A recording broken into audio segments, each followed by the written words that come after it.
पूजन कीजिए। एक चौके पर उनको स्थापित करके स्वास्तिक का निशान बना करके और रखिए।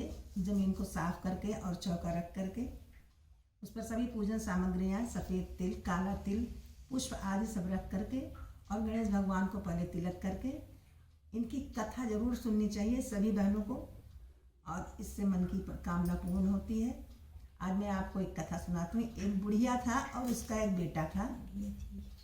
और बुढ़िया थी, उसका एक बेटा था। दोनों बहुत गरीब थे।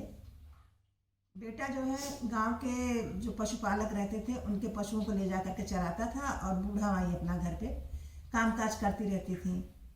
तो उसकी चाची ताई ने एक दिन उस लड़के के कान धरे, जब तुम चले जाते हो गाय चराने, पशु चराने, तो तुम्हारी माँ अच्छे अच्छे पकवान बना के खाती है। तो लड़के ने कहा कि ऐसा तो नहीं हो सकता कि मेरी माँ बनाए और मुझे ना खिलाए। कहे नहीं, ऐसा है, चाहे तो तुम एक दिन देख लो। उस दिन संकट चौथ का व्रत था, सकट का। और लड़का आया देखने के लिए, लेकिन माँ को पता नहीं था। उस दिन वो व्रत थी और तिलकुट बना रही थी। लड़के ने दूर से देखा, उसको विश्वास हो गया कि सच में जब मैं चला जाता हूँ तो माँ ऐसे बना के खाती है। उसने माँ से कुछ नहीं कहा कि माँ मैं अब यहाँ नहीं रहूँगा, मैं बाहर जाऊँगा।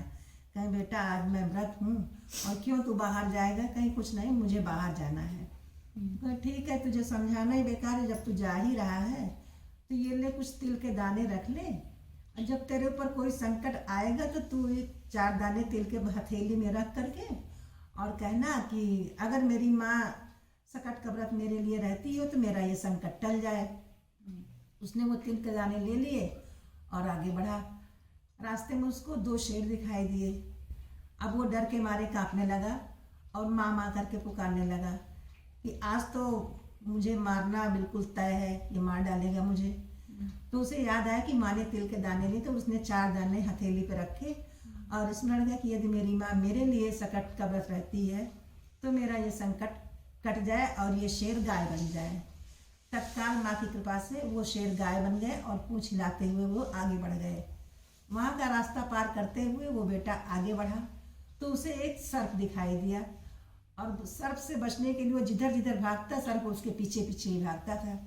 उसे फिर माँ की याद आई और उसने फिर 4 दाने अपनी हथेली पे रखे और फिर उसने वही बात कही कि अगर मेरी माँ मेरे लिए व्रत रखती है तो मेरा ये संकट टल जाए और ये सांप रस्सी बन जाए। माँ चौथ की कृपा से वो सांप रस्सी बन गया और वो रास्ता भी वो पार कर गया। आगे बढ़ा तो उसने देखा कि एक नदी बह रही है और बहुत तेजी के उफान पे है। उसने सोचा कि आज तो मेरा मरना तय है, मैं नदी पार नहीं कर पाऊंगा और नदी मेरी ही ओर बढ़ती आ रही है। उसने फिर जो है हाथ में तिल लेकर के और वही बात फिर दोहराई कि मेरी माँ अगर व्रत रखती मेरे लिए तो ये नदी 2 भागों में बट जाए और रास्ता बन जाए। तो 2 भागों में नदी बट गई और नदी वो पार कर गया। दूसरे गांव में पहुंचा तो वहाँ एक बूढ़ी माई थी, वो पूड़े बना रही थी, मीठे पुए। तो गया उनके पास और बनाती जा रही थी, रोती जा रही थी। तो उसने पूछा, माँ तुम पूड़े बना रही हो और रो भी रही हो, इसका कारण? तो कहा कि बेटा सुख भी है दुख भी है।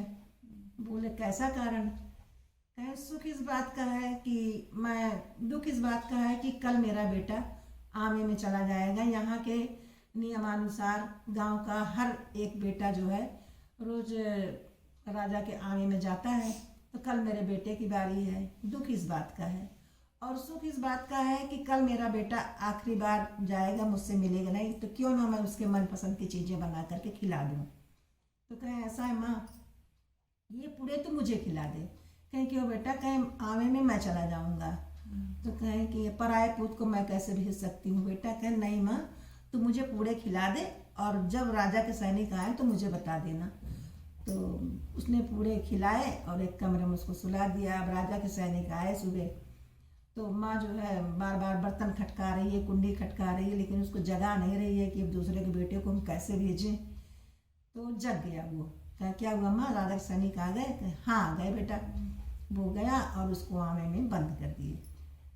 वहाँ पर दूसरे दिन बच्चे कुछ खेल रहे थे और कुछ कंकड़ उंकड़ मारे, तो वो जाकर उस आमे में लगा और टन की आवाज़ आई तो सारे लोग बहुत चकित हो गए और बोले कि अरे आमा तो 6 महीने में पकता है, ये कैसे तीसरे दिन ही पक गया। और पूरे गांव में शोर हो गया।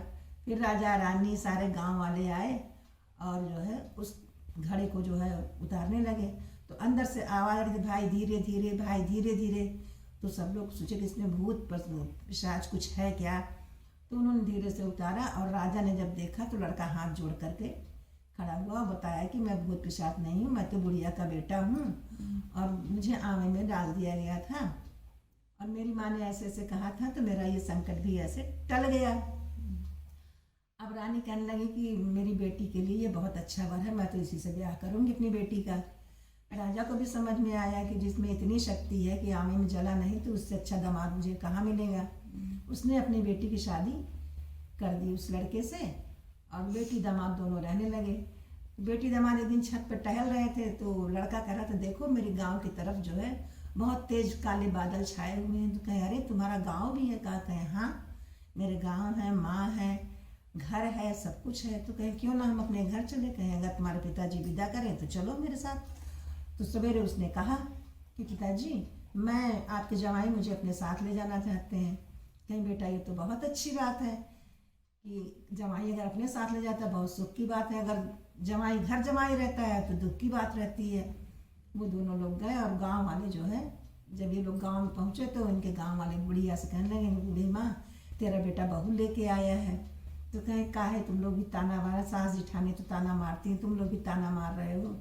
अब तो मुझे छोड़ के चला गया, वो कहाँ आएगा। कहे नहीं माँ देखो तो बुढ़िया सारे कष्टों को भुला करके, बेटे के ताने उलाने सब भुला करके दौड़ी और अपने बेटे बहू को आराम से घर ले आई। बहुत सा अन्न धन लेकर के बहू आई थी और दोनों के दिन अच्छे से गुजरने लगे।